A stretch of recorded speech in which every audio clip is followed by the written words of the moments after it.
I want to start off with Benzino, man. Benzino. Ray Benzino, man. You had us fooled, man. Just to get you all up to speed, man. You know, Eminem dropped a diss in a song called Doomsday Part 2, where he took some shots at Benzino. I thought it was really good. Benzino had been taking shots at him for years, and he ain't said nothing. So he finally responded. Thought it was pretty good. Benzino came back with a couple diss tracks. One of them was called The New Elvis or some kind of Elvis. I forget the title of the song, but basically he was calling Eminem Elvis, saying that he was appropriating black culture.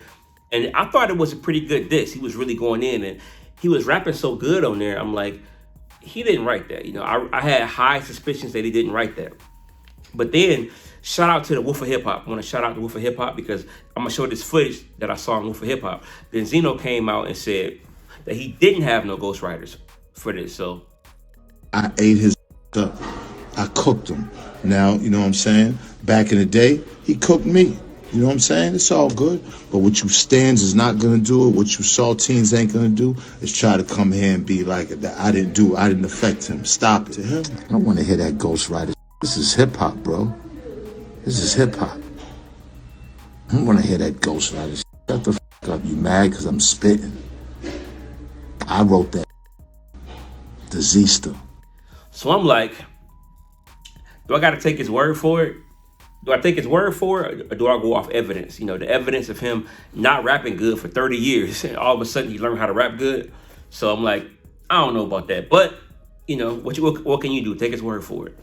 Then I guess he heard all the backlash of people saying that, you know, he didn't write it. Then he backtracked a little bit and says that he did have some help. People ask, well, did somebody write it? Look, I was in the studio, and I was with the studio with some guys, and I was writing, and they was passing me lines, and it was just, yeah, you have a team. It's all right. I'm sure Eminem is in the studio with Royce, and Royce then gave him lines. Or all the amazing lyricists that he's been around, you don't think that they ain't gave him a line or two? It's hip-hop. It's okay. The bottom line was I spit it, and the bottom line was I killed it, and the bottom line was a lot of that I've been researching for years. As far as the stuff that's in it, yeah, of course I wrote that. He had some guys pass him some lines. Now, let me just go ahead and say this first and foremost. To his credit, I will give him credit for this. He's right. A lot of your favorite rappers, they don't have quote unquote ghostwriters, but they have helpers in the studio with them. A lot of your favorite rappers, man, they get in the studio and they have like a bunch of dope MCs around them giving them lines. Like if they get stuck, like me as a rapper, it takes me sometimes a while to write a good verse because I'll write a good verse and they'll have a couple, you know, whack lines or lines that just may not be that good, you know, and I take those lines out and replace them with better lines. That's a process. You know, it takes me a while, you know, especially if you got like a full-time job and you doing rap on the side, you're trying to make it your full-time thing, but you're kind of doing it, you know, after your 9 to 5. It takes a while to get a really, really dope verse because you constantly tweaking stuff or you might get stuck. Well, if you're in the studio and you got 5 other dope MCs right there, you can't get stuck because if you do get stuck, they'll help you out. So it makes the process a lot faster and it makes the verse a lot better. A lot of your favorite rappers do this. Hear me real clear. A lot of your favorite rappers do this. They write in a team environment. They're the captain of the writing, but they got several people helping them out. As a matter of fact, I'm not going to say any names, but I do know for a fact that there's one particular rapper who makes great diss records that does have helpers in there with him. And he's made some incredible diss records with helpers in there with him. I'm not going to say who it is, but that's a fact. So I will say that. So in Benzino's defense, that does happen a lot in hip hop. However, when it comes to diss records, man, you can't have no help. We don't respect that. As real MCs, we don't respect that.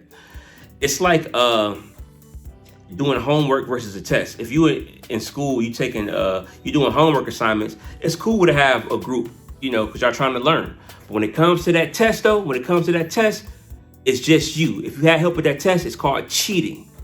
Same way in hip hop, man. When it comes to battle rap, that's your test. You know, all your commercial records and all that, it's cool to get help, little lines here and there.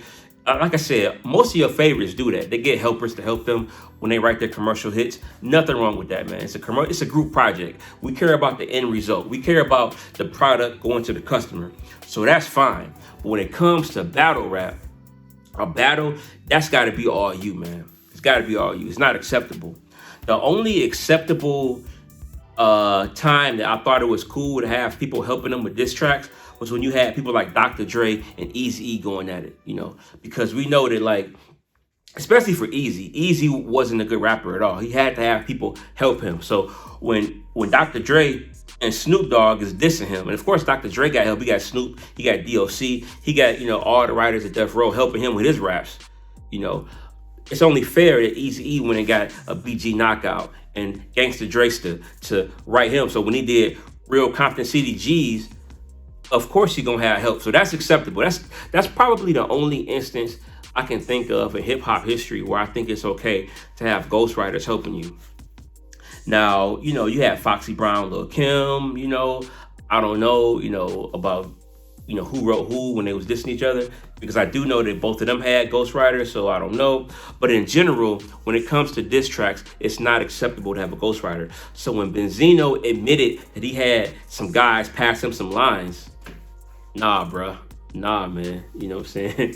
He had a lot of people rooting for him, too. Cue to Tyra Banks. We're rooting for you. You know what I'm saying? I wasn't rooting for him, but a lot of people were rooting for him, and then he let them down when he admitted he had ghostwriters, man. You can't do that, Benzino. I hear where you're coming from. You got to defend yourself, but nah, man.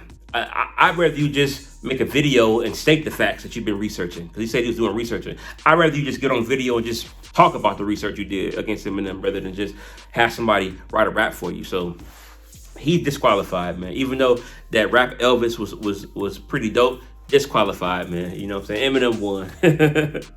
You know what I'm saying? But hey, man, shout out to Benzino and Eminem, man. I'm all for unity, man. Even though I thought Benzino was way out of order with him and Dave Mays tried to really go against Eminem and destroy his career with the racist tapes. I thought that was below the belt, man. I thought it was lame. And I thought it was lame how they took a whole magazine, which was the Bible of hip hop, and used that magazine against one of the rappers in hip hop. It kind of tainted the Source brand, and the Source was never the same since then. It lost its credibility. And as a hip hop fan, it was heartbreaking to see the hip hop Bible lose its credibility. But the Source magazine sure did lose its credibility when they, was going in. And then they had like Benzino did an album and they gave it 5 mics.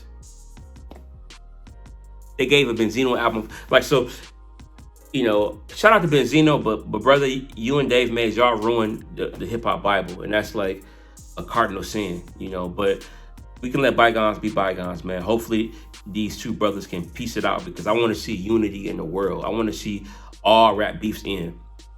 You don't got to like nobody. You don't got to be friends with somebody, but you can exist peacefully, because we got to set an example to the world. We got to be better for the world. We got to have peace and unity in the whole wide world, man. And we can't be doing all this beef stuff, man. We can't. So hopefully they can patch it up and at least agree to disagree and coexist. You know what I'm saying?